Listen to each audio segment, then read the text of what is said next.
సర్వశరీరులు నీ యొద్దకు వచ్చెదరు. దేవునికి స్తోత్రం. దేవుడు ప్రార్థనను ఆలకించటానికి దేవునికి ఎప్పుడు ఇష్టమే. ప్రార్థన చేయటానికి మనుషులకు ఒకవేళ కొన్ని సందర్భాల్లో ఇష్టం కలగవచ్చు, కొన్ని సందర్భాల్లో వాళ్ళకి ఇష్టం లేకపోవచ్చు. ఈ రోజున ప్రార్థనకు రావా, ఈరోజు ఆరాధనకు రావంటే నా మనసు ఏం బాగోలేదు, ఈరోజు నేను రాలేనని, ఇష్టము లేదని మందిరానికి ఆగిపోయే వాళ్ళు ఉంటారు.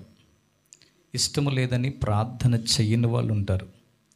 ఇష్టము లేదని ప్రభువుకు దూరంగా ఉండడానికి ప్రయత్నం చేసేవాళ్ళు ఉంటారు.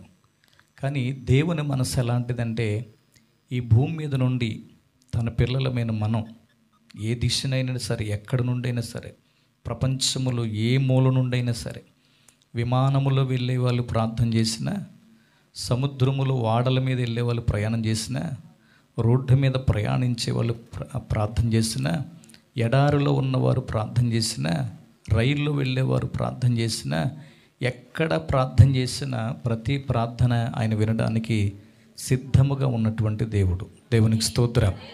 హల్లెలూయ. నేనేమంటున్నానంటే, ప్రార్థన ఖచ్చితంగా ఆయన ఆలకిస్తాడు. ఎవరు కూడా సందేహముతో అవిశ్వాసంతో ప్రార్థన చేస్తే ఆ ప్రార్థన నిర్వీర్యం అయిపోతుంది. అంటే ఆ ప్రార్థన ఎందుకు పనికిరానిదిగా మిగిలిపోతుంది. దేవునికి ఎప్పుడు ప్రార్థన చేసినా, అది ఎంత ప్రార్థనైనా, చిన్న ప్రార్థనైనా పెద్ద ప్రార్థనైనా, పైకి చేసే ప్రార్థనైనా, కొన్నిసార్లు హృదయాంతరంగాల్లో కూడా మనం పనులు చేసుకుంటూ ప్రార్థన చేసుకోవచ్చు. కొన్నిసార్లు నేను వాహనం నడుపుతూనే ప్రార్థన చేసుకుంటాను, పైకి చేయను కానీ మనసులో చేసుకుంటాను. హృదయాంతరంగాల్లో పుట్టిన ప్రార్థన కూడా దేవుడు ఆలకిస్తాడు. ఆయనకున్న పేరు ఏంటంటే ప్రార్థన ఆలకించువాడు. దేవునికి స్తోత్రం. నా ప్రార్థన దేవుని దగ్గరికి వెళ్ళలేదేమో అనే అవిశ్వాసం ఎప్పుడు మన హృదయంలోనికి రానివ్వకూడదు. ఆయన ఖచ్చితంగా వినే దేవుడు. వాక్యం చెప్తున్న మాట ఏంటి? రక్షింపనేరకున్నట్లు నా హస్తము కురచకాలలేదు, విననేరకున్నట్లు నా చెవులు, నేను చెవిటివాడిని కాదు వినకుండా ఉండడానికి. ఆ మాటలో ఉన్న అర్థం అది. మనుషులకి ఎవరైనా చెవుడు ఉండొచ్చేమో కానీ దేవుడు చెవిటివాడు కాదు. దేవునికి స్తోత్రం. ఆయన మన ప్రార్థన ఆలకించే దేవుడు. అందుకే సర్వశరీరులందరూ ఎక్కడికి వస్తారంట? ఆయన యొద్దకు వస్తారంట. ఎందుకంటే వినేవాడు ఆయన, మేలు చేసేవాడు ఆయన, కష్టాలు తీసేవాడు ఆయన, కన్నీళ్ళు తుడిచేవాడు ఆయన, పడిపోయిన వారిని లేవనెత్తి ఉద్ధరించేవాడు ఆయన. దేవునికి స్తోత్రం. ఇంకా 4వ వచనంలో, నీ ఆవరణములో నివసించినట్లు నీవు ఏర్పరచుకొని చేర్చుకున్నవాడు ధన్యుడు. దేవునికి స్తోత్రం. ఇప్పుడు ఈ బేస్మెంట్, ఈ ఆలయ ప్రాంగణం ఇది ఎవరిదంటే దేవునిది. దేవుని ఆవరణం ఇది. ఇంకొక మాట చెప్పాలంటే ఇది దేవుని ఇల్లుతో సమానం. ఎవరి ఇల్లు? ఇది దేవుని ఇల్లు. మనం దేవుని ఇంటికి వచ్చాం. మన బాధలు చెప్పుకోవడానికి వచ్చాం, ప్రార్థన చేసుకోవడానికి వచ్చాం, ఆయనకు మొరపెట్టుకోవడానికి వచ్చాం, ఆయన ఆరాధన చేయటానికి వచ్చాం. ఇది దేవుని, చెప్పాలి ఈ మాట మీరు అంటారని ఆగుతున్నాను, ఇది దేవుని ఆలయం అనొచ్చు. ఇంకా మన భాషలో చెప్పుకోవాలంటే ఇది దేవుని ఇల్లు. ఇది దేవుడి ఇల్లు. ఈ ఇంటిలో, ఈ స్థలములో, ఈ ఆభరణములో, ఈ ప్రాంగణములో ఆయన ఉంటున్నాడు, ఆయన నివసిస్తున్నాడు. అందుకే ఇక్కడ మనం ఆరాధన చేయగలుగుతున్నాం, పాటలు పాడగలుగుతున్నాం, సంపూర్ణ రాత్రి ప్రార్థన చేస్తున్నాం, బల్లారాధన తీసుకుంటున్నాం, ప్రతి పండగ ఇక్కడ చేస్తున్నాం. అంటే దేవుని ఇంటిలో పని జరుగుతుంది. ఆ పనిలో మనందరం భాగస్థులమై ఉన్నాం. అందుకే వాక్యం చెప్తున్న మాట, నీ ఆవరణములో నివసించినట్లు నీవు ఏర్పరచుకున్నావు. రెండోది, నువ్వు వాళ్ళని చేర్చుకున్నావు. దేవునికి స్తోత్రం. హల్లెలూయా. ప్రభు చెప్పారు, నా యొద్దకు వచ్చేవారిని నేనెంత మాత్రం త్రోసివేయను. నా మందిరము సర్వజనులకు ఏమనబడును? ప్రార్థనా మందిరం అనబడును. దేవునికి స్తోత్రం. వాళ్ళు రావచ్చు, వీళ్ళు రాకూడదు, వాళ్ళే రావాలి, వీళ్ళు రాకూడదు అనేది ఏదీ లేదు. దేవుని మందిరములోనికి, దేవుని ఇంటికి రావడానికి అందరికీ దేవుడు అధికారం ఇచ్చారు. దేవునికి స్తోత్రం.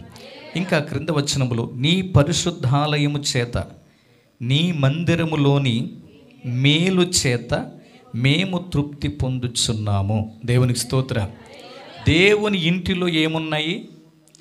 మేలులు ఉన్నాయి. నీకు ఇవ్వగలిగిన మేలులు ఉన్నాయి, నీకు చేయదగిన మేలులు ఉన్నాయి, నీ కొరకు దాచిన బహుమానాలు ఉన్నాయి. చాలామంది ఇంటికాడ ఉంటూ పనుల వల్ల నాకు కుదరట్లేదు, ఈ దినారెడ్డికెళ్ళి కానుకేసేసి ఆ పేపర్ మీద నా పేరు రాసేసి ప్రార్థన చేయమని చెప్పు అయ్యగారికి, అమ్మగారికి, లేకపోతే విజయబాబు గారికి అనేవాళ్ళు ఉంటారు. కానీ వాక్యం ఏం చెప్తుందంటే, మందిరములోని ఉన్న మేలు చేత మేము తృప్తి పొందుచున్నాం.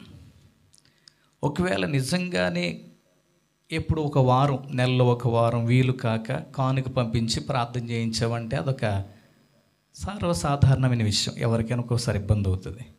నెలల తరబడి రాకుండా నీ పేరు మీద ఒక కానుక మాత్రమే పంపించి నీ పేరు సీట్ రాసిచ్చి ప్రార్థన చేయమంటే మందిరములోని మేలు చేత నువ్వు తృప్తి పొందలేవు. దేవునికి స్తోత్రం. ఖచ్చితంగా నువ్వు మేలు పొందాలంటే నీవు పంపించే కానుక కంటే, నువ్వు రాసిచ్చిన సీటు కంటే నువ్వు దేవుని మందిరానికి రావలసి ఉంది. దేవునికి స్తోత్రం. నాకు జ్వరంగా ఉంది, నేను రాలేను, వెళ్ళి ఇంజెక్షన్ చేయించుకుని ట్యాబ్లెట్లు వేసుకుని రా అంటే మనకు తగ్గుద్దా? డాక్టర్ దగ్గరికి ఎవరు వెళ్ళాలి? ఎవరికి జ్వరం వస్తే వాళ్ళు వెళ్ళాలి. కానీ నాకు జ్వరం, నేను రాలేను అంత దూరం నువ్వు వెళ్ళి చూపించుకుని ఇంజెక్షన్ చేయించుకుని ట్యాబ్లెట్లు తీసుకుని చెకప్ అంతా చేయించుకురమ్మంటే రోగం ఎవరికి? జ్వరం ఎవరికి? దేవునికి స్తోత్రం. అలాగే నేను ఎందుకు అంటున్నానంటే, మేలు ఎవరికైతే కావాలో, ఆశీర్వాదం ఎవరికైతే కావాలో వాళ్ళు దేవుని దగ్గరికి ఖచ్చితంగా రావాలి. ఎవరైనా మీకు పేరు రాసిచ్చి సీట్ రాసిస్తే కొన్నిసార్లు తీసుకోండి. తర్వాత అమ్మ దీనికి నువ్వు అలవాటు పడిపోతున్నావు, అది కాదు. మన వాక్యంలో దైవజనులు క్లియర్గా చెప్పారు, మందిరములో మేలు చేత దేవుడు మనల్ని తృప్తిపరుస్తారంట. దేవుని ఇంటికి నువ్వు కూడా రావాలి. దేవునికి స్తోత్రం. ఈ మాటలు మన వెనుకట్లో ప్రభు దీవించునుగాక.